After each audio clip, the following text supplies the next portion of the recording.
Hello, welcome Victoria community. This is our first Hopkins Elementary Math Innovation Virtual Student Choice Expo. Welcome to our informational today to learn more about student choice and VISD, specifically at Hopkins Elementary.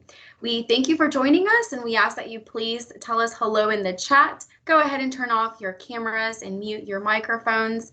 And as we proceed through the presentation, please use the Teams chat feature where you can type in your questions, and we will be able to answer them at the end of this presentation today. My name is Araceli Zubieta. I am an innovation specialist here in the Office of Innovation, and today I have with us our admin team from Hopkins Elementary, Ms. Leandra Hill and Trisha Forrester. Hello. So let's get started on what is student choice and what is innovation and what is new in VISD. As a result of our thought exchange a couple semesters ago, we found out that our community, you guys, wanted to have more voice. You wanted to have choice in how you were inspired in the classroom and how you develop your genius, how you are going about your school day. And as a result of that, we found these pathways that we're going to be introducing here in a little bit. But you said you wanted more flexibility in how you learn, and you wanted to be encouraged in multiple modalities. And so as a result of that, Hopkins Elementary is one of those innovation campuses with choice seats for the 2021-2022 school year. So on your screen, you will see the 6 innovation campuses that are available with choice seats. Hopkins is going to be having choice seats available in kindergarten and 3rd grade for this upcoming school year beginning this fall. And so part of these pathways includes providing that choice for you, the parents and the students who said, I want something different for my child. I want something unique. And so part of this timeline includes you being able to apply for these choice seats available at Hopkins beginning April the 1st, and you will do this choice lottery application through PowerSchool, and we'll give you more information in the upcoming slides. But nonetheless, you'll have the opportunity to apply. You'll receive some results on April the 30th. You'll be receiving information on how to accept and how to decline this invitation. And then you will also be prompted to apply on May 3rd through our Victoria Independent School District school-wide registration. So you'll have more information on the upcoming slides, but I did want to show this timeline right before Ms. Hill introduces all the exciting things that are happening at Hopkins Elementary. So again, student choice, what is this student choice and how do I apply? So student choice lottery application will be available for the schools that again you see on your screen. It is important to note here that students who are currently zoned, that means their address is zoned to the Innovation Campus, you guys do not need to apply as you guys are already students to that home campus and you will receive priority enrollment. That means that you are already zoned for that school and therefore you do not have to apply. But if you are interested and eager to become a student at Hopkins Elementary, then you will go ahead and apply. And again, this opportunity is for students who are currently not zoned to VISD or to to Hopkins Elementary. You'll apply through PowerSchool, and you can find that application on the VISD Student Services page. The application is currently not live yet, as it will open May 3rd. April 1st, and then you will again go back to the same site to register. So that will be step 2. Step 3, as I mentioned earlier in that timeline, is that you will receive notification, you the parent will receive notification via email and a phone call telling you whether you have been selected for an opportunity to attend Hopkins Elementary, and that will happen on April the 20th. Again, you'll be notified through email and by telephone. The 4th step in this process, student choice application process, is that then you will go back into PowerSchool, the same platform in which you submitted your application, and you will accept the choice seat at Hopkins Elementary by April 30th.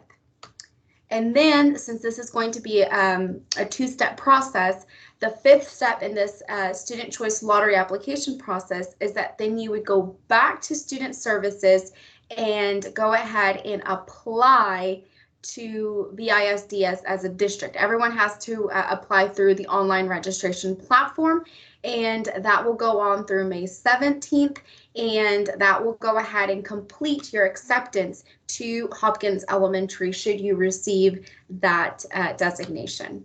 And finally, if there are any choice seats available after the lottery is complete, parents and students, we do encourage you that if you did not receive Hopkins as your choice, you are more than welcome to visit the VISD Student Services and go ahead and apply for a transfer to be a student at one of our innovation campuses for the 2021-2022 school year. So now I've told you what is student choice and how to apply. I am now going to go ahead and introduce our principal, Miss Leandra Hill, who is going to give you more exciting news and probably the reason why you're joining us here today on what is happening at Hopkins Elementary. Leandra? Good evening. Thank you all for joining us tonight, and I look forward to you and your students coming to be a Hopkins Superstar for the 2021-2022 school year. Hopkins will be a Math Innovation Zone, and our campus mission here at Hopkins is that we want to provide a rigorous and relevant curriculum that will lead to positive, confident, and productive leaders. Next year, being a blended learning, personalized pathway campus, we're going to incorporate high quality instructional materials, software products to deliver lessons and formative assessments. So I know the big question is, what does that mean for me and my student, or me and my child? Here on this slide is a pretty good big picture of everything that we want to see happen here at Hopkins next year for our Math Innovation Zone. We want our students to have a choice and use their voice in order to tell us how they like learning. Our teachers will continue to deliver whole group lessons, but we are going to incorporate another piece into that to where our students get a choice into how they are going to progress along during a certain tech or concept using math software, which we have chosen Imagine Learning for the platform that we will use here at Hopkins. From there, we will start building our Math Innovation Zone in our kinder and our third grade classrooms. This is our entry-level grade levels, and from there we will add additional grade levels every year. You probably have a question about the blended learning piece, and we'll go into that into a little bit more detail as far as what that looks like. But one big misconception is that blended learning means that they're going to be learning at home, and that is not the case here. Our personalized pathway will happen face-to-face, but our students will have a technology component to their lessons in which they are going to incorporate daily.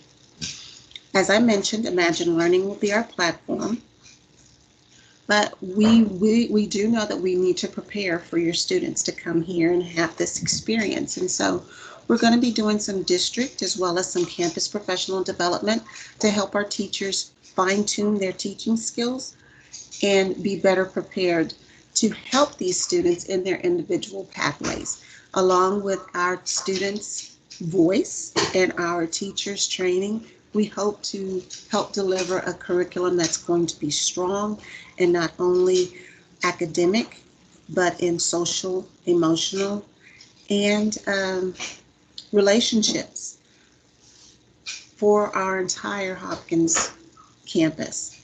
While we will be a Math Innovation Zone for kinder and third grade piloting, we will continue to use all best practices in every grade level that we serve. Part of those best practices is what we call our daily 5 small groups. and I'll explain that into a little bit more detail too in a later slide. But one of the most exciting things is that next year we are hoping that we will have one-to-one technology for the 2021-2022 school year. What do you mean, Ms. Hill, by one-to-one technology? Well, what we are hoping, and we are pretty sure that we can make this happen, is that each one of our students will have their own personal device, be it a laptop or an iPad for our younger students, in which they can go in and help with their online platform, which will be our Imagine Learning. And then, of course, we need to tie you, the parent, into this. So that's where we're going to get our student and teacher conferences on those student goals. And if you look to our right, you're going to see, probably your left, you're going to see a little graph chart where the student has shaded in some areas. And that's going to be how we're going to help track our goals with our students. But we will go into more detail on all of these as well. Our big picture, the Math Innovation Zone, as I explained, this year we're doing our planning, and next year we're going to pilot with not 3 grades, we're going to pilot with 2, and we're going to pilot with kinder and 3rd grade.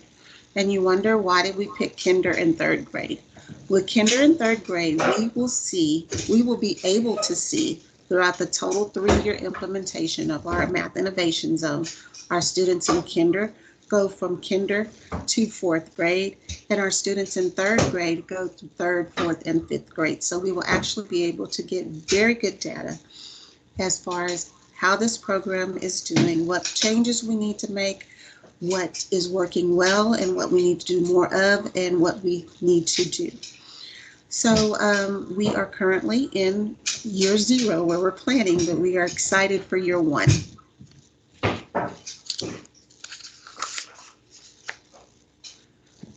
So our Math Innovation Zone, we have 5 levels, 5 loyalty measures for our student success. 1, we're going to have weekly student software progress and targets. As I mentioned, that this is going to include our Imagine Math program. Currently, right now, Imagine Math, our students average about 20 minutes a week, time that they spend in Imagine Math. And we know that that's not exactly enough time for that particular software to be effective and help our students grow. So what we are planning on doing for the Math Innovation Zone for next year is that we are hoping that every student will get to use the Imagine Math a total of 60 minutes per week, which is going to yield to about 15 to 25 minutes per day. And they should also be able to complete 2 to 3 lessons per week. Along with that, the teacher will also get the software data of how we're doing with that usage. We're going to use that data to help drive our weekly instruction time, whether the student needs to spend more time on math facts or developing concepts, or basically working on their addition and multiplication.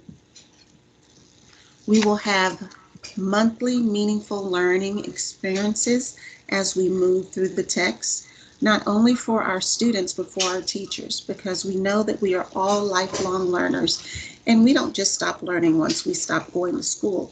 So in that fashion, our teachers are going to be learning right on side of the students, and we think that this is just a really good opportunity to not only help our students grow, but to make those lifelong learners and productive citizens. And of course, at the end of every week, we're going to have reflection and revision on our teachers' part on what we need to do, what we need to do more of, what we need to do better, and what our next steps will be. Personalized learning at Hopkins, and I did mention this a little bit earlier. We will have differentiated education where the student actually will have some voice in what they're learning. Traditionally, it's been sit and get, and that's not exactly working with this type of learner that we have here in the 21st century. So we're going to try to catch up with them, and we're going to incorporate digital instruction, where our one-on-one computers are going to come into place, along with our traditional instructions to create a whole new learning environment here at Hopkins. Personalized math, the rollout is for the fall of 2021 and 2022 in our kinder and our third grades.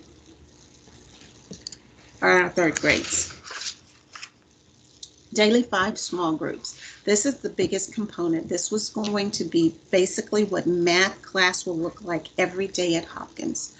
Our students will rotate through these 5 small group areas where they will go from math by myself, where they are working on their basically math homework and fine-tuning their math skills. They're going to work on math facts and the automaticity of those facts. So we're going to be able to know that 2 plus 2 is 4, 4 plus 4 is 8. And we will work on math with someone. This someone can be a classmate that is struggling and they may be that student's tutor, or it could be them working with one of us up here at the office. It's just going to really depend on how what that child is needing. Our math tech, which is our 4th component, we'll see them actually using our Imagine Learning platform. As I stated earlier, our students right now are getting about less than 20 minutes of solid math computer time. We are looking to increase that to a minimum of 60 minutes a week, and them also passing lessons. You will hear them come home talking about lessons passed and tokens earned, and that's going to be a very good indicator that your student is working their way up through the program.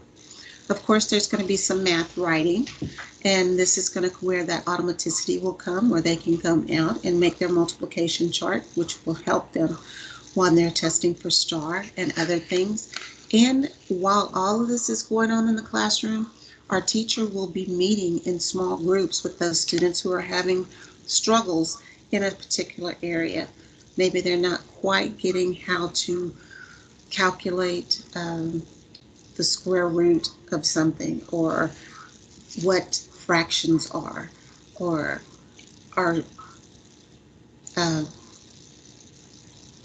circles and triangles for our younger students. This is going to look different, and it will be individualized and personalized for your student. And we are really excited about that. We know that students learn better when they're in a smaller group, and we know that math happens every day, and it's very important. And so we are really, really excited about what we're going to do with this Math Innovation Zone that we're planning on rolling out. The next slide will show you just some different areas of different kids doing one of these different things that we just talked about. The very first picture, you'll see them working with someone.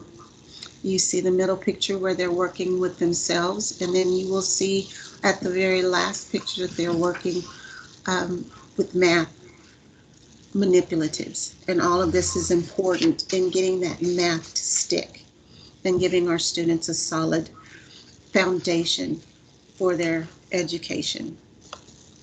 We hope to whip out some geniuses here at Hopkins. Here at Hopkins for next year in grades kinder and 3, we are looking forward to presenting a differentiated curriculum for all of our students with flexible implementation, game-based assessments, and actionable data for the teachers. This is so exciting for us here. And I keep saying exciting because this is an opportunity that we look forward to. And I really believe that this will make a difference in the learners that we have here at Hopkins and how we can best educate our future society. I am happy to answer any questions. And if you have any questions, please feel free to contact me. You can email me at leandra.hill@visd.net or give us a call here at Hopkins, 788-9527. Myself and Ms. Forrester, who is our assistant principal, look forward to hearing from you, answering any questions that you may have. And before we sign off, we just want you to know that here at Hopkins is where students believe to achieve and learn to shine forever. Thank you. I look forward to hearing from you.